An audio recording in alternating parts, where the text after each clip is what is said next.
Does the while you were mentioning about the perspective, does the witnessing continue after the me falls away? Would there still be a Bonnie's perspective happening even after the me collapses? Well, I can talk self because I don't think I'm, liberated so that I never have any me stuff. But what happens is that, like, I can get a little riled up over politics, but there's another part of me that knows that's just the old pattern of wanting to vent steam over something my mind thought wasn't the ideal thing to be doing. And so the other part of me can kind of laugh at it and just let it happen without being alarmed by it or feeling I've lost anything.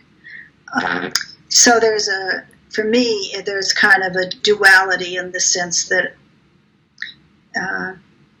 I guess I'm free to be there or not be there. I don't have to be there.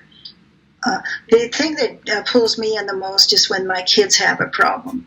And so not so much my own life, but it's like I have 3 adult children and their families, and so I can get a little distressed at times about something going on that I wish was happening. Again, that's the key. There's always a part of us that wants things the way we think they should be.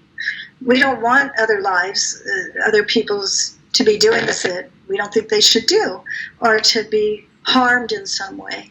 We have in our mind, I know the right thing, everything should be. And the true nature isn't that way. The true nature is just, wow, look at that. That's what's unfolding there. That's what God wants to do there. So it's much freer.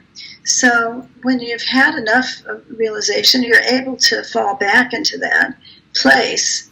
And it's all part of this. It's just part of life. It's part of a life flow. It's their karma or whatever it is. And you don't get to be in charge of it. And it's no matter how much you've seen or know, you don't get to be in charge of anyone else's life. So for me as a mother, and a grandmother, those are the kinds that might come up. And that's probably one of the reasons why traditionally spiritual communities have been against people having families, and they have celibacy, because then there's a lot less people to worry about. It's just your own and maybe your community.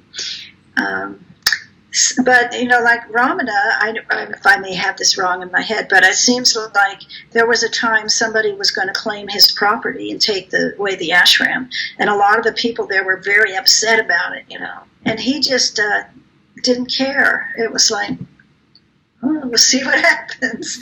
So that's a liberated position. It's like, we'll see what happens, No need to change reality. So, most of us are not quite what it was. And we're just working it out. And I think that's true for most teachers, too. I don't think the majority of teachers are that free. I mean, they're free. They're liberated. They know what is. A lot of them, not all of them.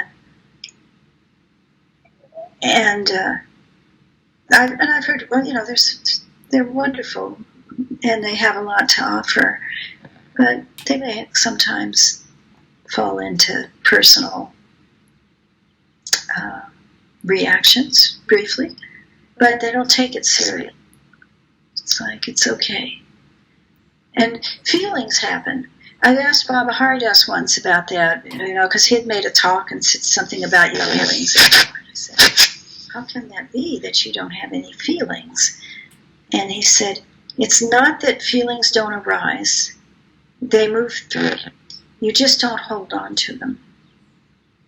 And I think that's true. And there's many stories of lamas and spiritual teachers, who lost a loved one, and there was emotion. And there's nothing wrong with human emotion.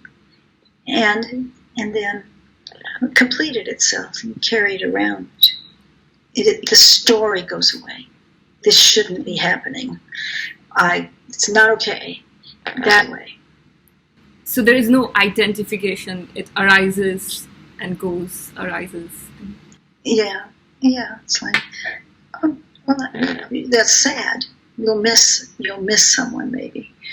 There's really very little fear of death after an awakening, because you realize this consciousness can't go anywhere. It's not really going to die. The body will, but and the personal stuff, the personal me, you've already kind of seen that.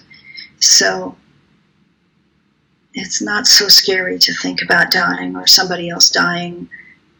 There's a sense that their essence has simply gone into the whole. That's kind of how it feels. Although in many traditions too, there's a belief how that happens. There's reincarnation of whatever is left of the. If you haven't awakened, if you haven't cleared it all out, there's a tendency for those patterns to reincarnate in some form, or for somebody to have to incarnate them. I'm not sure. I don't know how all that works. It's another one of those things we can have theories and believe it. We really can't know for a fact how that all unfolds.